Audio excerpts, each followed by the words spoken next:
Hello and welcome to a new episode of Bull Talks, Dialogue and Insight from Southeast Asia, curated by the Heinrich-Böll-Stiftung. I'm Francie, your host, and in this video series, we will bring together voices and perspective from across the Southeast Asian region, those who are working towards more sustainable, just, and inclusive future.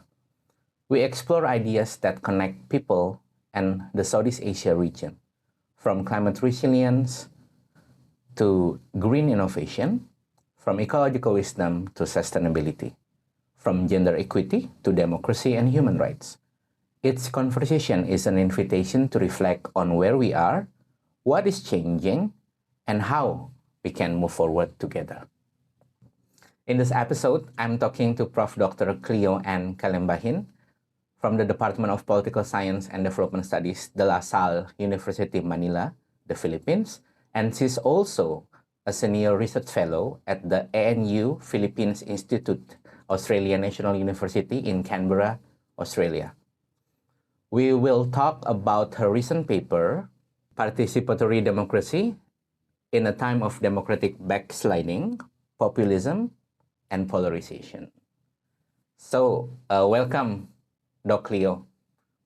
Can you introduce yourself, your position, your background, and maybe a bit background in the sense that share what first motivated you when you were a student to study, to work on comparative politics, election, and democratization. Why it came to your interest? I am currently a full professor at the Department of Political Science at the De La Salle University in Manila, and I'm also a senior research fellow at the Australian National University Philippines Institute. I think what got me interested in comparative politics was living in countries that went through dictatorships. So that would be the Philippines and Indonesia, because my father was posted in Indonesia for work, and we were in fact in Jakarta when the People Power Revolution in the Philippines happened. And so on the one hand, we were trying to get news about the Philippines through shortwave radio, because the media at the time was highly censored in Indonesia.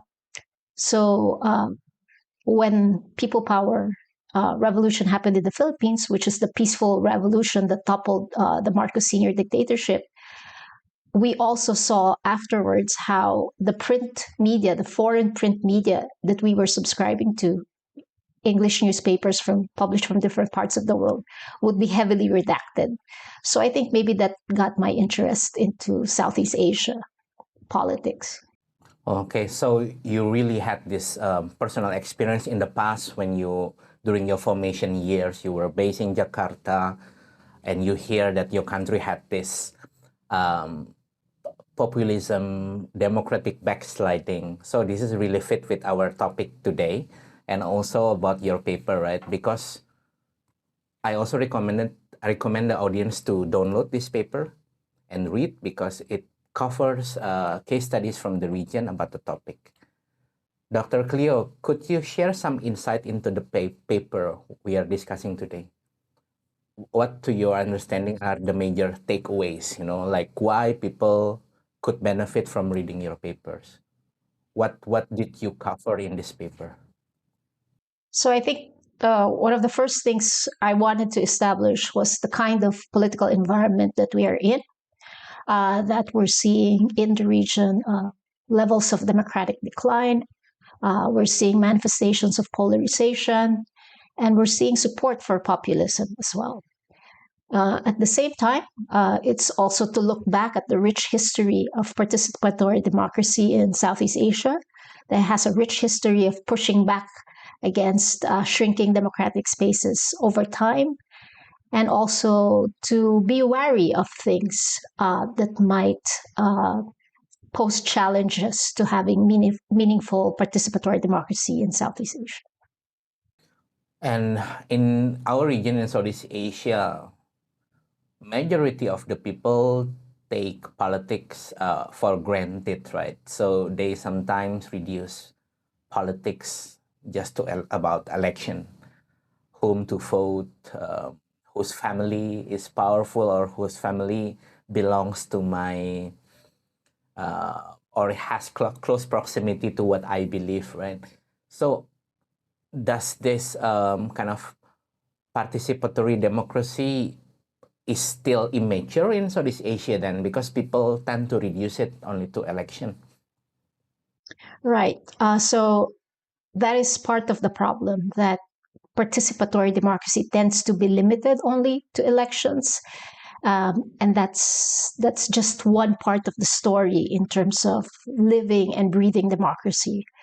One needs to go beyond participation in election, but really participating at the different levels of and avenues where one can participate as a citizen. Empowered citizens can fight back against entitled politicians, and and that's important in Southeast Asia. So we need to be cognizant of the many opportunities that we can still find, even though there's a shrinking democratic space. We see that in many countries. Very recently, we saw this with the kinds of anger that the public manifested over corruption issues, both in the Philippines and Indonesia. We've seen that also over time in Malaysia and in Thailand.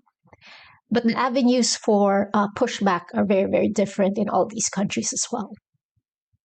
Then in your paper, you mention different forms of democracy or democratic participation that we see now in Southeast Asia today.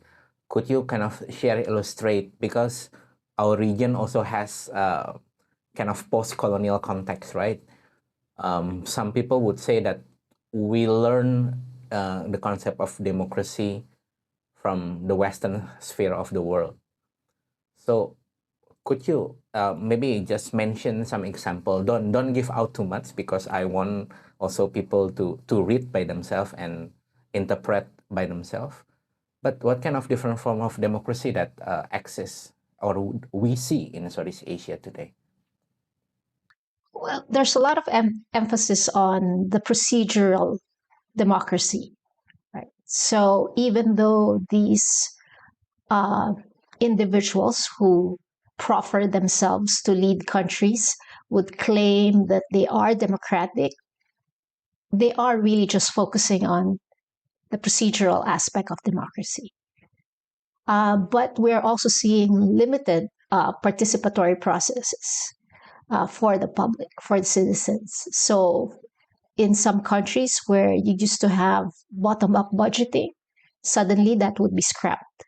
But that was a very meaningful way to participate, right? Access to good information, not disinformation or misinformation, that's important. And so sometimes we can see that there's deliberate misinformation or disinformation.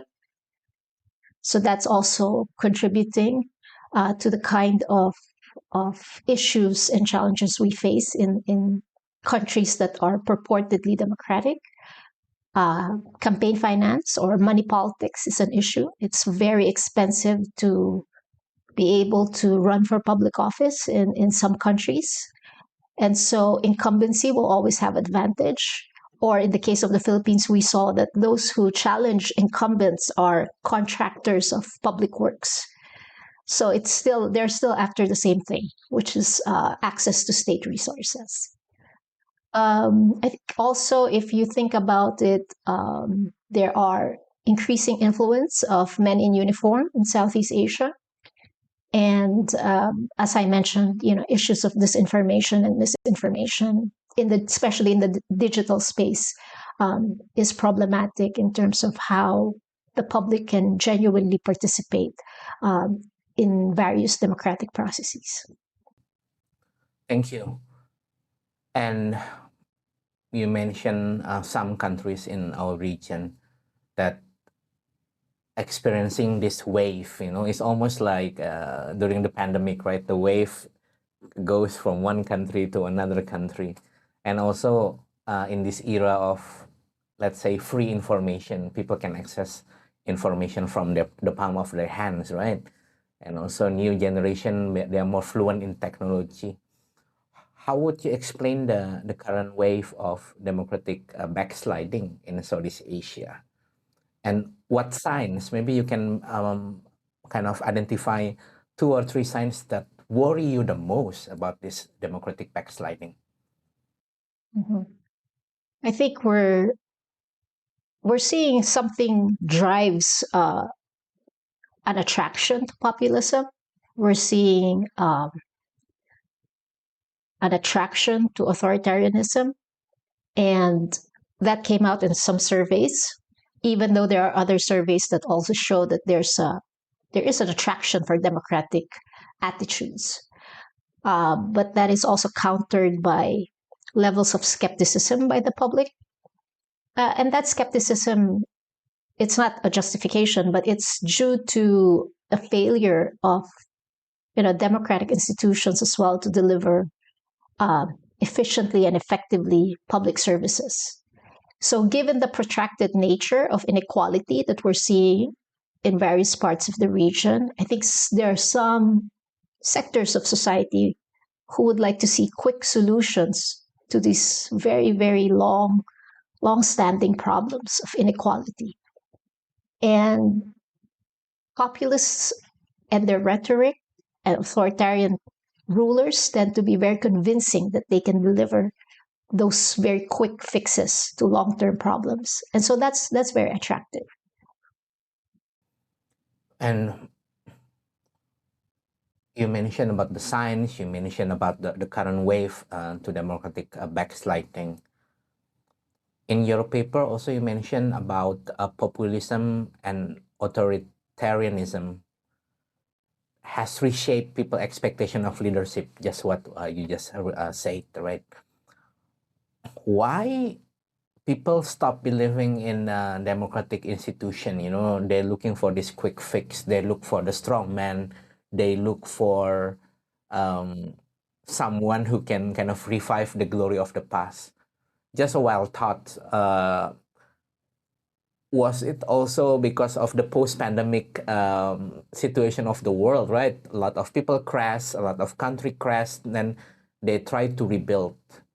And on top of that, wars, conflict everywhere, also in our region. ASEAN, peaceful region, suddenly you have very strong border conflict in some countries. So in what way, populism and authoritarianism reshape people's expectation of leadership? Why people, let's say, fall in love again with this strong men or strong leaders? Well, I think if we look at how political elites behave, you can see that they will really take advantage of economic, social, and political cleavages that exist so that they can gain support and mobilize support for their own purposes. So I think, as you said, all those conditions contributed to some political elites to really emphasize differences rather than similarities, emphasize grievances, and propose very quick fixes to the detriment of some democratic values and norms. And how this, let's say, the appetite for populism and authoritarianism impact the democratic processes in the region?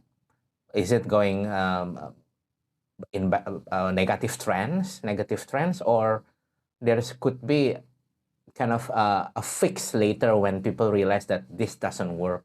It happened in the past, it crashed, and then now we repeat the history again. How this expectation impacted the democratic processes in the region? Well, I think when the region is facing issues of polarization, when the region is facing issues of populism or authoritarian tendencies, I think we have to again try to understand where the public's coming from, why that is attractive. Now, the pushback for that is, what are the kinds of participation that we can encourage? Because sooner or sooner or later, it will be obvious when there's too much entitlement, when there's too much impunity. The public sees that, right? The public sees that, and that's what we're seeing when we're seeing political mobilization against corruption. It has erupted because people can see that there's this impunity for those in power. So I think it's important that we also remind the public that it's our duty to hold public officials accountable. And holding them accountable not just through elections, which is a type of vertical accountability, but we also have to demand that the kind of accountability between and among government agencies and branches of government happen. So we need to see them functioning and fulfilling their mandate of providing oversight to other institutions. So those are some of the things that we can emphasize in terms of participation. It's that accountability matters, and we need to demand for accountability. Thank you. You said a few bits about polarization. Polarization itself is often seen as a symptom rather than a cause. So if there's a polarization that something is not, or let's say the democracy is not healthy, like a flu. Do you think that social and political divides today are fundamentally changing how citizens view democracy? Or could be this is just temporary, there's still hope? I think we have to be responsive to the changing nature of relationship between state and society, because now the digital space really plays a role, and it's very easy to promote misinformation and disinformation, and that shapes preferences, and that preferences can also latch on to the kinds of cleavages that are exploited by those in power. So that level of combination drives polarization in the region, and we're seeing it not just in the region but outside of the region. So I think what's important for effective participation and mobilization is to address some of those things. So there needs to be a pushback as well in the digital space when it comes to these things. And it's not enough to have fact checking. It's really to make digital literacy and critical evaluations of material online that we need to foster among our citizens. Now, given that Southeast Asia has a very young population, so it makes me very hopeful, because they're digital natives, that they'll be able to flag more quickly messages that are ripe with disinformation or inaccuracies. But having said that, it's hard for us, for instance, in the Philippines, to talk about the youth vote. It's hard for us to really measure some of these participation in terms of generational differences or the generational participation of citizens. Academic institution and civil society organization has long been the engines of participatory democracy. In your view, what are the, let's say, current obstacles and opportunities that they face in an era of shrinking civic space and rising disinformation? Yes, unfortunately, when the democratic space shrinks, that's usually because of repressive tactics. And media, academic institutions, activists experience that. Even threats to individuals who are officials of courts can also be threatened, right? And in the region, we've seen a history of that, of threats to individuals who have tasks to demand accountability, whether they are judicial courts, media, um, activists, and academics. And yes, it's very sad when you have to self-censor yourself. It's very sad when you have to think of your think of your welfare when you would like to voice out demands for accountability, which should be part of the democratic arena. And that's a challenge. So that's a challenge. But the opportunities are that for those in civil society and also academics, if they are active in some cause, right? We have to think of creative new ways to mobilize support.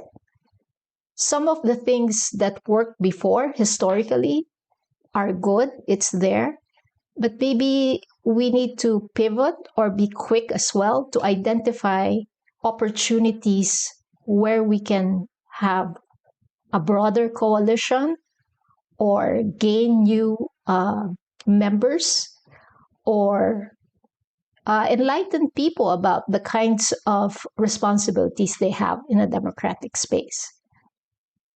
I think it's also part of the challenge is well, it's a threat and an opportunity, right? Because the digital space is so wide, but you also don't have a clear direction where that will go. And influencers are there, yes, but you can have influencers on both sides, and that drives polarization. So I think people have to be wary of that. At the same time, I'm quite hopeful that young people will find ways to reach and organize through the many avenues that they have, both face to face on and online. So I think there's a lot of possibilities that in terms of getting people to mobilize and get together. We've seen this during the pandemic, right? There was in the region that there was a limitation of how to get together and mobilize. But some countries in Southeast Asia were able to do that by being very quick to use digital platforms to mobilize and outwit authorities that might want to clamp down on their mobilization. Thank you. I agree with your remarks, especially the younger generation, Gen Z, Alpha, these digital natives. Their adaptation feels very organic, right? Because they are not foreign to the technology. And what I observe also, they don't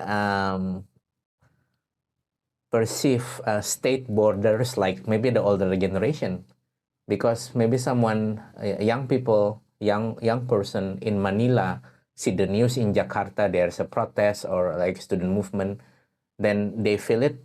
This is so close to me. The proximity is closer because I see it on the palm of my hand. While people in the past, perhaps they use television, then there's a bit distant, right? So I think I'm not sure, but it could kind of definitely explain why this trends kind of spreading also because of technology. Very interesting. Dr. Cleo, we come to the last question. As an academics, as someone who's been studying and working on this topic of participatory democracy, could you maybe propose 3 practical steps to strengthen the participatory democracy in Southeast Asia? We are experiencing this backsliding, but could you maybe recommend 3 practical steps? What could we do? Well, I work a lot on elections, right? And I have to say that even though elections matter, it's not the only thing, it's not the only avenue for participation. So that's one thing. It's an initial avenue for participation, but it's not the only thing. Two is to rely on the rich history as well. I think it's important to also look back to see how our societies have pushed back before. And also, the third is to harness the power of the digital space, because it's one way to hold people accountable, right? It's to expose these things, and I think it's a good way to use the tool, the digital tool, which is to be more aware of the kinds of abuses that are happening there. I mean, let's think about in both scenarios where in 2 countries in Southeast Asia, the exposing the lifestyle of public officials that clearly shows that there's an abuse of power and state resources. And their families and their kids, yeah? Yeah. And so what happened there was they were able to go around the institutional limitations that have been placed to minimize transparency. And yet social media was able to expose that effectively and efficiently, that it generated strong response. So, we can really harness the power of the digital instruments that we have and the digital environments that we have to demand for accountability. I think what's important is not to settle for the status quo, because young people know what is due them. Well, everyone does, right? All citizens know what is due them. And it's time to really hold our public officials accountable for the kinds of public services that we expect, but is not being delivered to us. And any last word on democracy? What is your hope for democracy in Southeast Asia? Well, so hard to be hopeful when you see, for instance, for us in the Philippines, seeing the magnitude of corruption that we're seeing. I think we're in a critical juncture, and it should really be a combination of it should be a partnership between those in power and citizens. And we all have to have this long-term vision of what we really want for both the state and society that we're in. I think the levels of corruption that we're seeing just shows the kind of short-term vision that some people in power have. What we need is to arrive at a level of conversation and consensus about the long-term goals that we want for both state and society, for our country. I think it's important to have that.